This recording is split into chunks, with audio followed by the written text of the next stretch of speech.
नमस्कार दोस्तों, आज की कहानी एक हॉरर स्टोरी है। अमावस्या की वो रात जब बिल्कुल अंधेरा था, हाथ को हाथ भी ना दिखाई पड़े। ऐसी अंधेरी रात में निशांत अपनी कार से घर की तरफ जा रहा था। वो जल्दी से जल्दी अपना घर पहुंच जाना चाहता था। तभी उसे रास्ते में एक आदमी काले कपड़े में चलता हुआ दिखाई दिया। निशांत आगे बढ़ रहा था, तभी उसने हाथ लगा दिया। निशांत गाड़ी नहीं रोकना चाह रहा था, लेकिन अचानक से उसके आगे आ जाने से उसे गाड़ी रोकनी पड़ी। उसने बहुत ज़ोर की ब्रेक लगाई और गाड़ी रोक दी, लेकिन उसे बहुत गुस्सा आ रहा था। क्या मरना चाहता है क्या? उसने साइड वाली विंडो के पास आके बोला। उसने आदमी ने कहा, मरना नहीं है, तुझे बचाना है, तेरे परिवार को और तेरे कारोबार को। निशांत को कुछ समझ नहीं आ रहा था। वो आदमी ने कहा, परेशान है फिर भी इतना गुस्सा? कारोबार तेरा चल नहीं रहा, परिवार बीमारी से परेशान है और तुझे नहीं पता तेरे ऊपर मौत का साया छाया है। निशान ने कहा, तुमको ये सब कैसे पता है? तो उस आदमी ने कहा, इस अमावस्या की रात में मैं तुम्हारा ही इंतज़ार कर रहा था। मुझे पता है तू हाईवे छोड़ के इस सुनसान रास्ते से जाएगा। मुझे अपने साथ ले चल, वरना आगे तेरी मौत का साया तेरा रास्ता रोक के खड़ा है। निशांत बहुत डर गया उसकी बात सुन के। उसने उस आदमी को अपनी गाड़ी में ही बैठा लिया।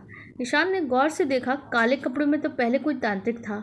जैसे गले में बड़ी बड़ी माला पड़ी है, हाथ में अंगूठी है और उसका रंग भी बहुत काला सा था। आँखों में काजल लगाए हुआ था। निशांत को उसकी वेशभूषा देख के मन में एक ख्याल आया, कहीं से गाड़ी में बैठा लिया, कोई गलती तो नहीं कर दी। लेकिन उसकी बात वो सुन चुका था और उसको इस बात से उसे बैठाने से रोक नहीं पाया था। निशांत चुपचाप गाड़ी चला रहा था। तभी उस तांत्रिक ने कहा, रुक जा, यहाँ पे सामने जिन्न खड़ा है, तू आगे जाएगा तो तेरी गाड़ी का एक्सीडेंट हो जाएगा। निशांत ने कहा, मुझे तो कोई दिखाई नहीं दे रहा है बाबा। तांत्रिक ने कहा, चुप रह, वो तुझे बुला रही है, तेरी मौत बनकर। चुपचाप गाड़ी की लाइट बंद कर दे। निशांत ने ऐसा ही किया। गाड़ी की लाइट बंद करते ही सारी तरफ अंधेरा छा गया। तभी निशांत ने तेज़ आवाज़ सुनी, जैसे धड़ाम से कुछ बहुत बड़ी चीज़ गिरी है। तांत्रिक ने फिर से कहा, अब लाइट जला के देख जो जा रहा है। निशांत ने लाइट जला के देखा तो रास्ते में एक बहुत बड़ा सा पेड़ गिरा पड़ा था। तांत्रिक की तरफ देख के निशांत ने कहा, बाबा अभी तो वहाँ कुछ नहीं था। तांत्रिक ने कहा, चुप रह, जिन गुस्सा होके जा रहा है, उसे पता लग गया है कि मैंने तुम्हारी रक्षा की है। निशांत ने कहा, लेकिन बाबा मुझे तो कोई दिखाई नहीं दे रहा। तांत्रिक ने कहा, वो चला गया है, लेकिन गुस्से में बीच में पेड़ गिरा दिया। अब वहाँ से तेरी गाड़ी मोड़ ले, यहाँ से आगे नहीं जा सकते। निशांत ने कहा, बाबा आपने तो मेरी जान बचा ली, बहुत बहुत धन्यवाद। तब तांत्रिक ने कहा, वो सब बाद में, भाग यहाँ से, जिन बहुत शक्तिशाली होते हैं। निशांत गाड़ी मोड़ के दौड़ा रहा था। फिर वो हाईवे पे पहुंच जाता है और शहर आने वाला था। तभी तांत्रिक ने कहा, गाड़ी रोक दे, मुझे यहीं उतरना है। निशांत ने कहा, लेकिन बाबा आप इस सुनसान रास्ते पे कहाँ जाएंगे?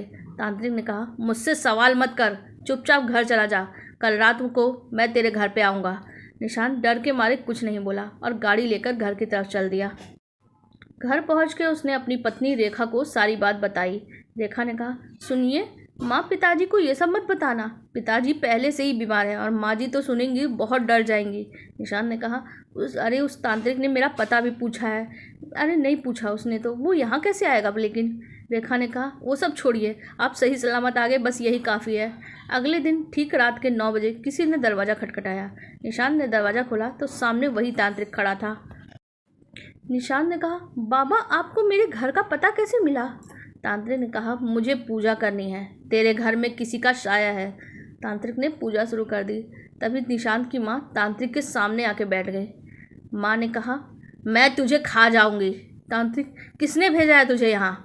माँ ने कहा, इस परिवार को बर्बाद करना है। तांत्रिक ने कहा, सही सही बता, क्या बात है? माँ ने कहा, मुझे शमशान में ये साथ ले आया है। तांत्रिक ने कहा, कब? इसका दोस्त मरा था, तब ये शमशान गया था और इसके दोस्त के बराबर में मेरी चिता जल रही थी, वहाँ जूते पहन के उस पर चढ़ गया, तभी मैं इससे बदला लेने इसके साथ आई हूँ। तांत्रिक ने कहा, निशांत क्या ये सही बोल रही है? निशांत ने कहा, हाँ पता नहीं बाबा, एक चिता तो जल रही थी पास में, पर मुझे नहीं पता कब मैंने उस पर पैर रख दिया।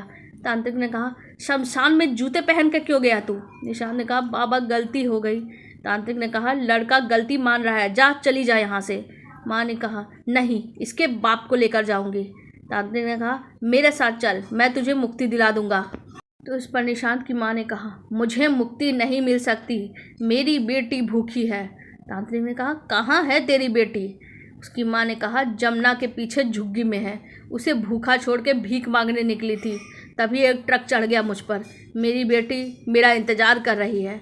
तब तांत्रिक ने कहा, तेरी बेटी का इंतज़ाम हो जाएगा, तू चल मेरे साथ। और निशांत की माँ इतना सुनने के बाद बेहोश हो गई। तांत्रिक ने कहा, तुझे इसकी बेटी को पालना होगा, तभी इसकी आत्मा को शांति मिलेगी, जल्दी बोलो। रेखा ने कहा, हमारी कोई संतान नहीं है। ठीक है बाबा, हम पालेंगे, लेकिन पिताजी को तो ठीक कर दीजिए। निशांत ने भी उसकी हाथ में हाँ मिलाई। तांत्रिक और निशांत उस झुग्गी में चले गए। जहाँ झुग्गी वालों से बात करी तो वह निशांत ने उस बच्ची को गोद ले लिया। उसके बाद कुछ ही दिनों बाद वो तांत्रिक कहीं चला गया। उसे तांत्रिक ना नज़र आया, ना वो चुड़ैल नज़र आई। लेकिन निशांत का परिवार बहुत खुशहाल हो गया। उसके पिताजी भी स्वस्थ हो गए और कारोबार भी ठीक से चलने लग गया। निशांत अपने फैसले से बहुत खुश था।